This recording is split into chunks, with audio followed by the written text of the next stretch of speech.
저승에서 만난 고승과 염라대왕. 조선시대에 전해 내려오는 저승 이야기 중 가장 흥미로운 고승과 염라대왕의 만남 설화를 재구성했습니다. 임종 직전 혼수 상태에 빠진 고승이 저승을 여행하며 염라대왕과 나눈 대화, 그리고 현세로 돌아와 전한 저승의 비밀을 생생하게 담았습니다. 인간의 삶과 죽음, 그리고 그 너머의 세계에 대한 조선시대 사람들의 사유와 지혜가 깃든 이야기를 통해 삶의 의미를 되새겨보는 시간이 될 것입니다. 조선시대 불교와 저승 세계관 소개. 조선 유교를 국시로 삼았지만 민간에서는 여전히 불교의 영향력이 강하게 남아있던 시대입니다. 특히 삶과 죽음 그리고 그 너머의 세계에 대한 이야기는 불교적 세계관을 통해 이해되고 전해졌습니다. 사찰의 고즈넉한 풍경 속에서 스님들의 연불소리가 울려 퍼지던 그 시절, 사람들은 죽음 이후의 세계를 어떻게 상상했을까요? 옛 불화에서 저승의 모습은 생생하게 그려져 있습니다. 커다란 지옥도에는 10대 왕과 그들이 다스리는 저승의 모습이 세밀하게 묘사되어 있고 그 중심에는 염라대왕이 위엄있게 자리하고 있습니다. 저승은 이승에서의 삶을 심판받는 곳, 염라대왕이 다스리는 명부의 세계로 여겨졌습니다. 염라대왕은 10대 왕 중 가장 높은 지위를 가진 왕으로 망자의 생전 업보를 판단하여 다음 생의 형태를 결정하는 중요한 역할을 했지요.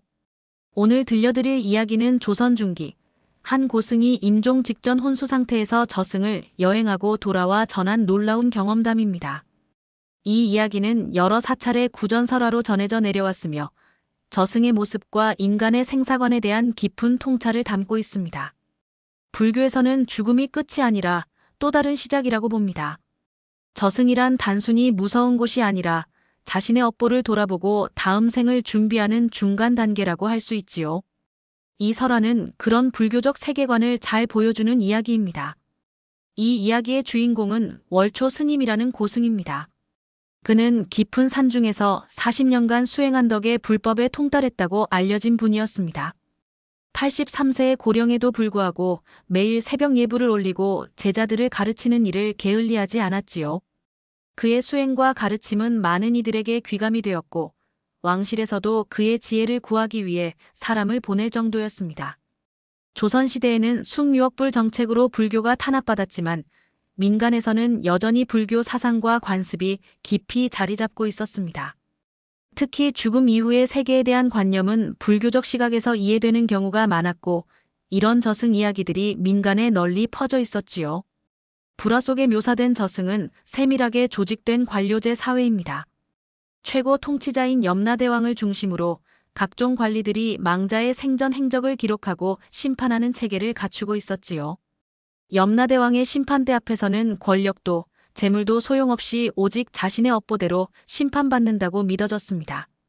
저승사자는 망자의 혼을 데려가는 역할을 맡고 있으며 일반적으로 붉은 얼굴의 무서운 형상으로 묘사됩니다. 하지만 흥미롭게도 이번 이야기에서는 고승을 맞이하는 저승사자의 모습이 조금 다르게 나타납니다. 이는 저승에서도 덕 높은 수행자에 대한 예우가 다르다는 것을 보여주는 부분입니다. 그럼 지금부터 월초 스님과 염라대왕의 특별한 만남, 그리고 저승에서 돌아온 그가 전한 비밀스러운 이야기를 들려드리겠습니다. 이 이야기는 단순한 전설이 아닌 삶과 죽음에 대한 깊은 사색을 담고 있는 지혜의 이야기입니다. 월초 스님이 저승에서 보고 들은 것들은 우리에게 어떤 가르침을 전해줄까요? 고승 월초의 임종 직전 혼수 상태 진입. 바람 소리만 가득한 깊은 산중의 밤, 월초 스님의 암자에는 무거운 침묵이 감돌고 있었습니다. 몇 주 전부터 건강이 급격히 악화된 스님은 이제 숨을 쉬는 것조차 힘겨워 보였습니다. 그의 주변에는 오랫동안 그를 따르던 제자들이 모여 있었고 그들의 눈에는 슬픔과 걱정이 가득했습니다. 스승님, 편안히 가십시오. 저희가 스승님께서 가르쳐 주신 대로 수행하겠습니다. 제자들의 연불 소리가 작은 암자 안을 채웠고 그 소리에 월초 스님은 천천히 눈을 감았습니다. 그런데 그 순간 놀라운 일이 일어났습니다. 스님의 의식은 육신을 떠나 기이한 경험을 시작하고 있었습니다. 월초 스님은 자신의 몸이 점점 가벼워지는 느낌을 받았고 이내 자신의 육신이 자리에 누워있는 모습을 위에서 내려다보게 되었습니다. 처음에는 혼란스러웠지만 오랜 수행으로 단련된 그의 정신은 빠르게 상황을 파악했습니다. 이제 때가 온 것인가 이 몸을 벗어나는구나. 그런 생각을 하고 있을 때 방 안에 은은한 빛이 스며들었고 청색 도포를 입은 단정한 모습의 젊은 관리가 나타났습니다. 보통 사람들이 상상하는 무서운 형상의 저승사자가 아닌 단아하고 공손한 모습이었습니다. 월초 대사님, 저는 동방사계 사자로 대사님을 모시러 왔습니다. 지금 염라대왕께서 대사님을 뵙고자 하십니다. 월초 스님은 놀라움을 금치 못했습니다. 죽음 자체는 예상했지만 저승의 왕이 직접 그를 만나고자 한다는 것은 뜻밖이었습니다. 내가 죽을 때가 된 것인가? 그의 질문에 저승사자는 공손하게 대답했습니다. 그것은 저도 알 수 없습니다. 다만 대왕님의 분부를 받들어 모시러 왔을 뿐입니다. 염려 마시고 저를 따라오십시오. 월초 스님은 의문을 품은 채 저승사자를 따라 방을 나섰습니다. 놀랍게도 벽이나 문에 가로막힘 없이 그대로 통과했고 밖으로 나오자 생전에 보지 못한 길이 펼쳐져 있었습니다. 그곳은 현실과 저승의 경계, 이승과 저승을 잇는 길이었습니다. 대사님, 이곳이 저승으로 가는 길입니다. 험난한 길이지만 대사님 같은 분께는 평탄한 길이 열렸습니다. 저승사자의 말처럼 그들이 걷는 길은 안개에 쌓여 있었지만 발밑은 평탄했고 길 양쪽으로는 아름다운 꽃들이 피어 있었습니다. 월초 스님은 자신이 평생 쌓아온 공덕이 이 길을 만든 것임을 직감적으로 알 수 있었습니다. 나 같은 늙은 중에게 무슨 일로 염라대왕께서 월초 스님이 물었지만 저승사자는 미소만 지을 뿐 정확한 대답을 하지 않았습니다. 대왕님께서 직접 말씀하실 것입니다. 저는 단지 안내자일 뿐입니다. 길을 따라 걸으며 월초 스님은 수많은 영혼들이 각자의 길을 가는 모습을 보았습니다. 어떤 이들은 슬픔에 잠겨 있었고 어떤 이들은 두려움에 떨고 있었으며 또 어떤 이들은 평온한 모습이었습니다. 그들은 모두 자신의 업보에 따라 서로 다른 길을 걷고 있었습니다. 저 영혼들은 모두 어디로 가고 있는 것인가요? 월초 스님의 질문에 저승사자는 천천히 대답했습니다. 각자의 업보에 따라 심판을 받기 위해 가는 길입니다. 선업을 많이 쌓은 이들은 극락으로, 악업을 쌓은 이들은 지옥으로 가게 됩니다. 그러나 대부분은 그 사이 어딘가에서 다음 생을 준비하게 됩니다. 얼마를 걸었을까 마침내 거대한 관문 앞에 도착했습니다. 명부시열애라는 현판이 걸린 이 문은 바로 저승의 입구였습니다. 문이 서서히 열리며 그 안에는 더 넓고 웅장한 세계가 펼쳐져 있었습니다. 월초 스님은 이제 진정한 저승 여행을 시작하게 된 것입니다. 저승사자와의 만남과 저승으로의 여정. 명부시열의 문을 지나자 앞에는 더욱 광활한 세계가 펼쳐졌습니다. 안개가 자욱한 가운데 먼 곳에서 은은한 종소리가 들려왔고 저 멀리 웅장한 전각들이 희미하게 보였습니다. 월초 스님과 저승사자는 넓은 돌길을 따라 걸었습니다. 대사님, 이곳은 명계의 중심부입니다. 모든 영혼이 이곳을 거쳐 심판을 받고 다음 생을 향해 떠나게 됩니다. 저승사자의 말에 월초 스님은 주변을 유심히 살폈습니다. 길 양쪽으로는 수많은 영혼들이 줄지어 서 있었고 그들 앞에는 관복을 입은 관리들이 생전의 행적을 적은 두루마리를 읽고 있었습니다. 어떤 영혼들은 기쁜 표정으로 또 어떤 영혼들은 두려움에 떨며 자신의 차례를 기다리고 있었습니다. 저 영혼들은 모두 무엇을 기다리고 있는 것입니까? 그들은 초정이라 불리는 첫 번째 심판을 기다리고 있습니다. 이곳에서 그들의 생전 행적에 따라 시방들 중 어느 왕에게 보낼지 결정됩니다. 월초 스님은 고개를 끄덕였습니다. 불경에서 배웠던 시방에 대한 기억이 떠올랐습니다. 시방은 죽은 자의 영혼이 49일 동안 차례로 만나게 되는 10분의 왕으로 진광왕, 초광왕, 송제왕, 오관왕, 염라왕, 변성왕, 태산왕, 평등왕, 도시왕, 그리고 오도전륜왕이 그들입니다. 그중 5번째인 염라왕이 가장 권위 있는 왕으로 알려져 있었습니다. 그들이 길을 걷는 동안 월초 스님은 곳곳에서 특이한 광경을 목격했습니다. 한쪽에서는 선업을 많이 쌓은 영혼들이 꽃이 흩날리는 길을 따라 천상계로 향하고 있었고 다른 한쪽에서는 악업이 많은 영혼들이 사슬에 묶인 채 지옥으로 끌려가고 있었습니다. 저승의 법칙은 매우 공정합니다.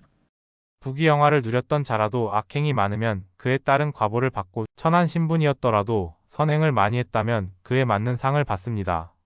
저승사자의 말에 월초 스님은 깊이 공감했습니다.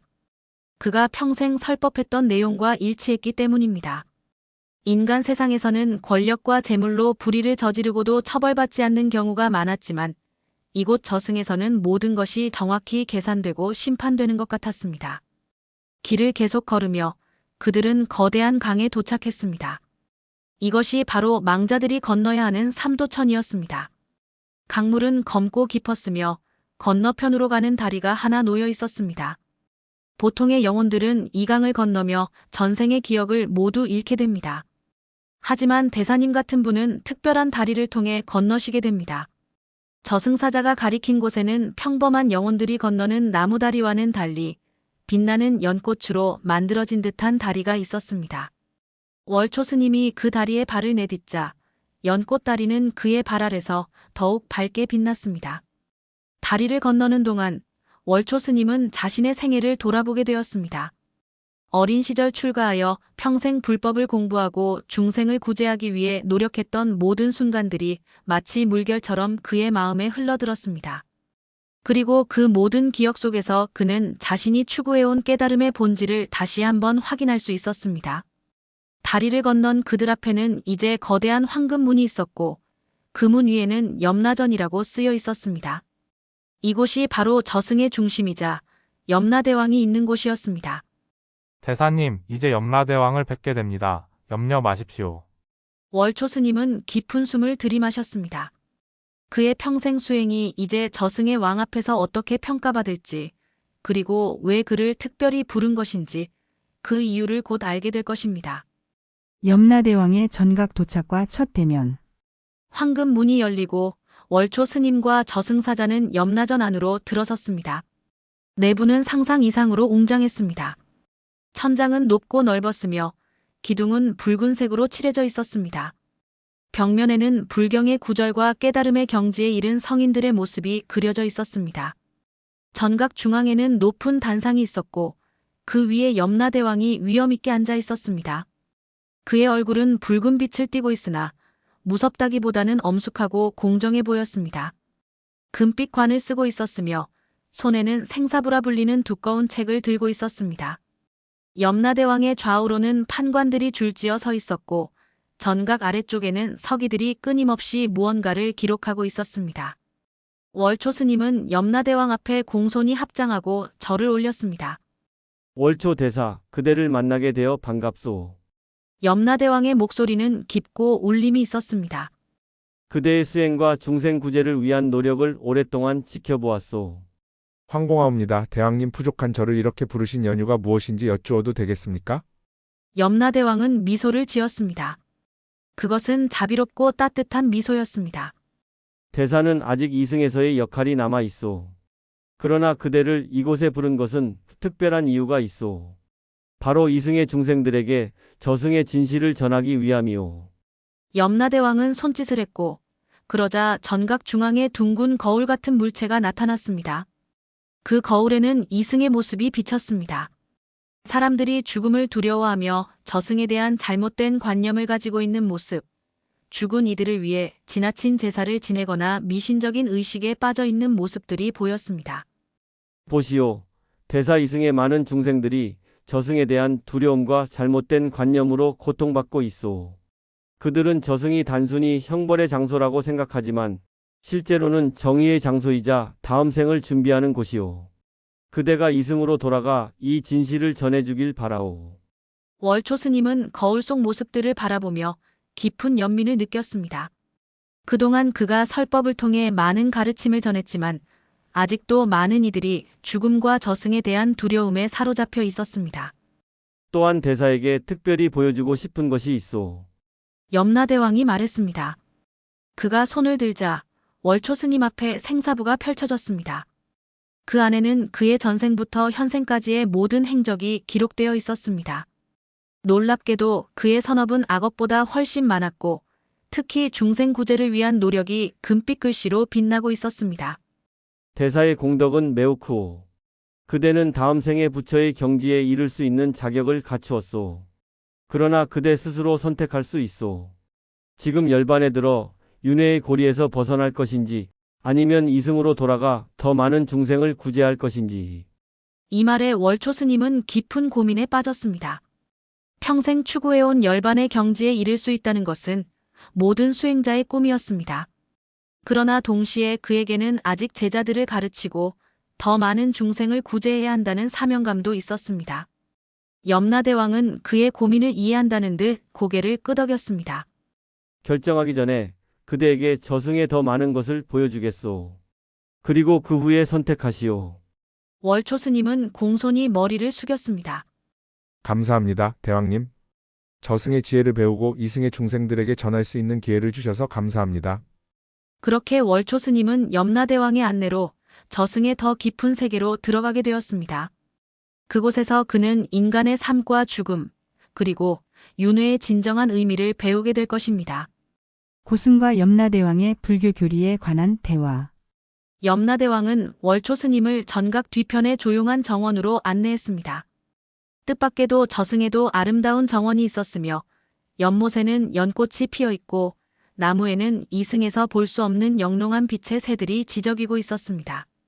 두 사람은 연못가의 바위에 마주 앉았습니다. 대사, 많은 사람들이 저승을 두려워하고 저를 무서운 존재로 여기지요. 그러나 보시다시피 저승도 아름다움과 평화가 있는 곳입니다. 염라대왕의 목소리에는 따뜻함이 묻어났습니다. 대왕님, 이승에서는 저승을 단순히 형벌의 장소로만 이해하고 있습니다. 그러나 직접 보니 그것은 편견이었던 것 같습니다. 월초 스님이 대답했습니다. 염라대왕은 고개를 끄덕였습니다. 저승은 심판의 장소이지만 그 심판은 형벌이 아닌 정의를 위한 것입니다. 모든 영혼은 자신의 업보에 따라 공정하게 다음 생을 받게 됩니다. 이것이 부처님께서 가르치신 인과응보의 법칙이지요. 그렇다면 대왕님, 불교에서 말하는 육도윤회와 저승의 심판은 어떻게 연결되는 것입니까? 염라대왕은 연못의 물결을 가리켰습니다. 그러자 물 위에 6개의 세계가 영상처럼 나타났습니다. 천상계, 아수라계, 인간계, 축생계, 아귀계, 그리고 지옥계가 그것이었습니다. 모든 중생은 자신의 업에 따라 이 6세계 중 하나로 태어납니다. 우리 시방은 단지 그 과정을 관리하고 영혼이 올바른 곳으로 갈 수 있도록 안내하는 역할을 할 뿐입니다. 월초 스님은 깊이 고개를 끄덕였습니다.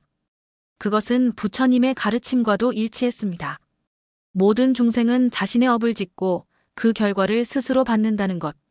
그렇다면 지옥과 극락은 실제하는 장소인지요? 그것은 실제하면서도 실제하지 않습니다. 염라대왕의 수수께끼 같은 대답에 월초 스님은 눈썹을 치켜 올렸습니다.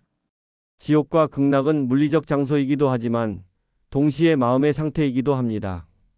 악업을 많이 지은 영혼은 자신의 업보에 따라 고통스러운 환경을 경험하게 되고 그것을 우리는 지옥이라 부릅니다. 반대로 선업을 쌓은 영혼은 평화로운 환경을 경험하니 그것이 극락입니다. 염라대왕은 연꽃 한 송이를 손으로 가리켰습니다. 가장 중요한 것은 이 모든 상태가 영원하지 않다는 점입니다. 불변의 자아가 없듯이 영원한 지옥도 영원한 극락도 없습니다. 모든 것은 변화하고 모든 영혼은 결국 다시 윤회의 길을 걷게 됩니다. 단, 깨달음을 얻은 이들은 예외지요. 월초 스님은 염라대왕의 말에 깊은 감명을 받았습니다. 그것은 그가 평생 수행하며 깨달은 불법의 진리와 크게 다르지 않았습니다.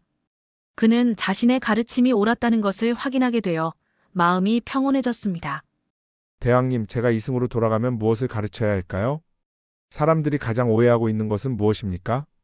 염라대왕은 잠시 생각에 잠겼다가 대답했습니다. 사람들이 가장 오해하는 것은 죽음 자체입니다. 그들은 죽음을 끝으로 생각하고 두려워합니다. 그러나 죽음은 끝이 아니라 새로운 시작입니다. 또한 그들은 저승의 심판을 두려워하지만 정작 중요한 것은 이승에서 어떻게 살았느냐입니다. 매 순간 자신의 업을 만들어가는 것, 그것이 진정한 심판입니다. 그리고 염라대왕은 월초 스님의 눈을 바라보며 계속했습니다. 무엇보다 중요한 것은 자비와 지혜입니다. 모든 중생을 향한 자비의 마음과 진리를 꿰뚫어보는 지혜, 이것이 부처님의 가르침의 핵심이자 우리 저승의 법칙이기도 합니다. 월초 스님은 깊은 깨달음을 얻은 듯 했습니다. 그는 이제 이승으로 돌아가 이 가르침을 전해야겠다고 마음먹었습니다. 염라대왕은 그의 마음을 읽은 듯 미소를 지었습니다. 현세로 돌아온 고승의 회생. 염라대왕과의 깊은 대화를 마친 월초 스님은 이제 선택의 시간을 맞이했습니다. 그는 자신의 공덕으로 이미 다음 생에 부처의 경지에 이를 수 있는 자격을 갖추었지만 이승의 중생들에게 저승의 진실을 전하기 위해 다시 돌아가기로 결심했습니다. 대왕님, 저는 이승으로 돌아가겠습니다. 아직 많은 중생들이 미혹에 빠져 있고 제가 전해야 할 가르침이 있습니다. 염라대왕은 만족스러운 미소를 지었습니다. 그것이 바로 내가 기대했던 대사의 선택이요. 중생을 위한 그대의 자비로운 마음이 윤회의 고리를 끊을 수 있는 기회보다 더 크니 그 자체로 큰 깨달음의 증거라 할 수 있소. 염라대왕은 자리에서 일어나 월초 스님의 어깨에 손을 얹었습니다. 돌아가시되 이곳에서 보고 들은 것을 이승의 중생들에게 전하시오. 죽음이 끝이 아니며 삶과 죽음이 모두 하나의 큰 흐름 속에 있다는 진리를 알려주시오. 월초 스님은 공손히 합장하고 절을 올렸습니다. 대왕님의 가르침을 마음에 새기고 반드시 중생들에게 전하겠습니다. 저승사자가 다시 나타나 월초 스님을 안내했습니다. 이번에는 왔던 길이 아닌 다른 길로 그를 인도했습니다. 그들은 빛나는 통로를 지나 마침내 이승과 저승의 경계에 도달했습니다. 대사님, 이제 이곳에서 이승으로 돌아가실 수 있습니다. 잠시 후 눈을 뜨시면 다시 당신의 육신에 돌아가 있을 것입니다. 월초 스님은 깊은 숨을 들이마셨습니다. 그리고 눈을 감았다 다시 떴을 때 그는 자신의 암자, 자신의 육신 위에 서 있었습니다. 그의 시신 주변으로는 제자들이 울며 기도를 올리고 있었습니다. 한 제자가 스승의 얼굴에 흰 천을 덮으려는 순간 월초 스님의 영혼은 다시 육신으로 돌아갔습니다. 그 순간 그의 가슴에서 미세한 움직임이 감지되었고 한 제자가 놀라 외쳤습니다. 스승님이 숨을 쉬십니다. 모든 제자들이 놀라움과 기쁨으로 달려왔습니다. 월초 스님은 천천히 눈을 떴고 희미한 미소를 지었습니다.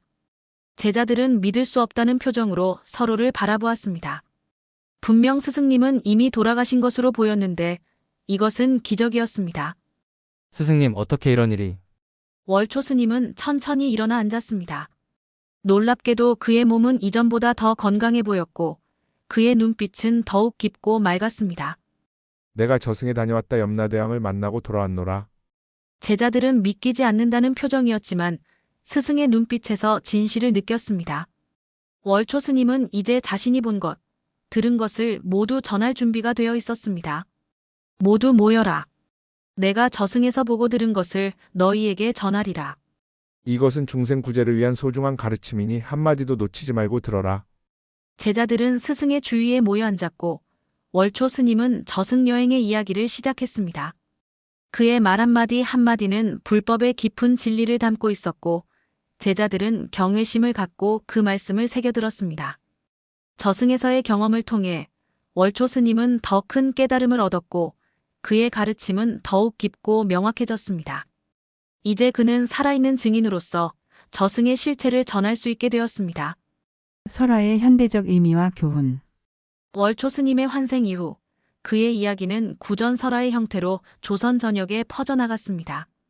그는 7년을 더 살며 저승에서 보고 들은 것을 상세히 기록하고 가르쳤습니다. 그의 제자들은 스승의 가르침을 문서로 남겼고 이것이 열반지도라는 불교 서적으로 전해지게 되었습니다. 이 설화는 시간이 흐르면서 민간 신앙과 결합하여 다양한 형태로 변형되었지만 그 핵심 메시지는 변함없이 이어져 왔습니다. 그것은 바로 삶과 죽음은 하나의 연속된 과정이며 현세에서의 선행과 깨달음이 내세의 운명을 결정한다는 가르침이었습니다. 월초 스님의 저승체험담은 단순한 전설이 아닌 불교의 사후 세계관과 윤회 사상을 대중적으로 전달한 중요한 교육적 도구였습니다. 특히 조선시대 억불숭유 정책하에서 불교 사상이 민간에 계속 전해질 수 있었던 것은 이런 설화의 역할이 컸습니다.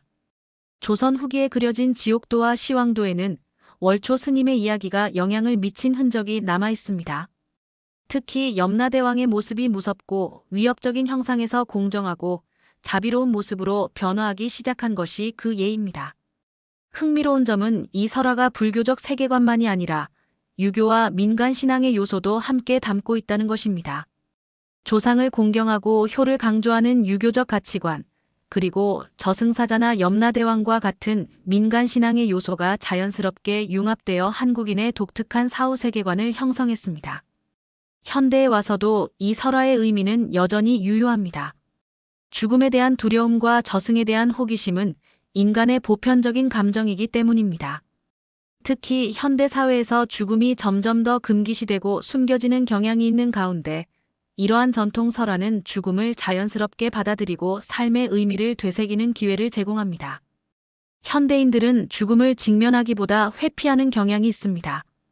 그러나 역설적으로 죽음에 대한 건강한 인식이 더 의미 있는 삶을 살게 합니다. 월초 스님의 설화는 죽음이 끝이 아니라 또 다른 시작이라는 메시지를 통해 현재의 삶에 더 충실하게 만드는 지혜를 전해줍니다.